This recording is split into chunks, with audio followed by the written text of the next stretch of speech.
পাঁচ ধরনের নারী যতই নামাজ পড়ুক তাদের নামাজ আল্লাহর দরবারে কবুল হয় না। সারাদিন সেজদায় পড়ে থাকলেও তাদের নামাজ আল্লাহ অ্যাকসেপ্ট করবে না। খুব মারাত্মক একটা বিষয়। নারীদের জান্নাতে যাওয়ার জন্য সবচেয়ে গুরুত্বপূর্ণ বিষয় কিন্তু নামাজ। আল্লাহ রাব্বুল আলামিন কিয়ামতের এই কঠিন ময়দানে in the day of judgement আল্লাহ রাব্বুল আলামিন প্রথম এটার হিসাব নেবেন। তবুও পাঁচ ধরনের নারীর নামাজ আল্লাহর দরবারে কবুল হয় না। এবং আল্লাহর হাবিব সাল্লাল্লাহু আলাইহি ওয়াসাল্লাম জানিয়েছেন সিলসিলায়ে সহিহার হাদিস, আল্লাহর হাবিব সাল্লাল্লাহু আলাইহি ওয়াসাল্লাম বর্ণনা করেন আউয়ালু মা ইউহাসাবু বিহিল আবদু ইয়াউমাল কিয়ামাতি আস-সালাহ।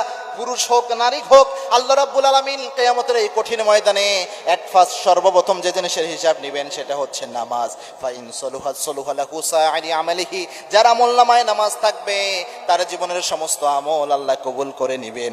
আর যার আমলনামায় নামাজ থাকবে না, ওই ব্যক্তি যতই নামাজ ও যত আমল করুক না কেন, কোনো আমল আল্লাহর দরবারে কবুল হবে না। কোনো আমল দিয়ে সে নাজাত পাবে না যদি নামাজের হিসাবে আটকে যায়। সুতরাং নামাজ গুরুত্বপূর্ণ একটি বিষয়। এই জন্য নারীদেরও ক্ষেত্রেও নামাজ অত্যন্ত গুরুত্বপূর্ণ। পাঁচ ধরনের নারীদের নামাজ হয় না। তার মধ্যে এক নাম্বার হচ্ছে, যেই নারী এরকম অবস্থায় থাকে যে সে সুগন্ধি ব্যবহার করে, পারফিউম ইউজ করে ঘর থেকে বের হয় এবং পরপুরুষের নাকে ওই সুগন্ধির ঘ্রাণ যায়, এরকম কোনো নারী যদি হয়, ওই নারী যতজন পুরুষের নাকে তার সুগন্ধি পৌঁছালো ততজনের সাথে জেনার গুনাহ আল্লাহ তার আমলনামায় উঠায় এবং ওই নারীর নামাজ আল্লাহ রাব্বুল আলামিন কবুল করে না। রাসূলুল্লাহ সাল্লাল্লাহু আলাইহি ওয়াসাল্লামের হাদিসের মাধ্যমে জানা যায়। মনে রাখবেন, নারীরা সুগন্ধি পারফিউম ইউজ করতে পারবে, কোনো সমস্যা নাই, তবে সেটা ঘরের পরিবেশে, তার স্বামীর সামনে, তার স্বামীর সাথে থাকার সময়। বাট বাহিরের পরিবেশে সে সুগন্ধি ব্যবহার করতে পারবে না। হ্যাঁ, বাহিরের পরিবেশে এমন কিছু ইউজ করতে পারবে যেটা সুগন্ধি ছড়িয়ে পড়ে না। যেমন আপনারা যে রেক্সোনা ইউজ করে অনেকে, এই কেন্দ্রিক যে জিনিসগুলো যেগুলো বাহিরে সুগন্ধি ছড়ায় না, এই ধরনের জিনিস ইউজ করতে পারবে। কিন্তু বাট যে জিনিসটা সুগন্ধি ছড়ায় এরকম কোনো কিছু নারীরা বাহিরে ব্যবহার করে চলে যেতে পারবে না। দুই নাম্বার হচ্ছে, কোনো নারীর স্বামী যদি তার উপর অসন্তুষ্ট থাকে, তাহলে ওই নারী যতই নামাজ পড়ুক, যতক্ষণ স্বামী শরীর কারণে অসন্তুষ্ট হলে যতক্ষণ সন্তুষ্ট হবে না ততক্ষণ পর্যন্ত ওই নারীর নামাজ আল্লাহর দরবারে কবুল হয় না। এবং কি আল্লাহর হাবিব সাল্লাল্লাহু আলাইহি ওয়াসাল্লাম জানিয়েছেন, কোন শরীয়তের কোনো কারণে যদি কোনো স্বামী তার স্ত্রীর উপর নাখোশ হয়, যেই জিনিসটা স্বামীর অধিকার, এরকম কোনো কিছুর কারণে যদি কোনো স্বামী তার স্ত্রীর উপর নাখোশ হয়, ওই স্বামী যতক্ষণ পর্যন্ত স্ত্রীর উপর সন্তুষ্ট না হয় ততক্ষণ পর্যন্ত ওই নারীর নামাজ কবুল হয় না।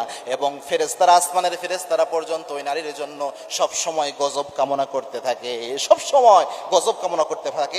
এরকম কিছু হলে। তিন নাম্বার হচ্ছে, যদি কোনো নারী নামাজে দ্বারা এরকম ভাবে যে তার সতর উন্মুক্ত হচ্ছে, অর্থাৎ নামাজের সময় হাতের কবজি এবং মুখমণ্ডলের বাইরে পুরোটা ঢেকে রাখতে হবে এবং পায়ের পাতা বাদে পুরোটা ঢেকে রাখতে হবে। অনেক নারী রয়েছে যারা শাড়ি পরে নামাজে দাঁড়ায়, এই ক্ষেত্রে অনেকে যখন রুকু সেজদা দেয় ওই সময় হাতের কবজি থেকে উপরের দিকে উঠে যেতে পারে। এরকম যদি কখনো হয় তাহলে কিন্তু নামাজ কবুল হবে না। আপনার হাতের কবজির উপরে উঠে এমন কোনো কাপড় আপনি পরতে পারবেন না।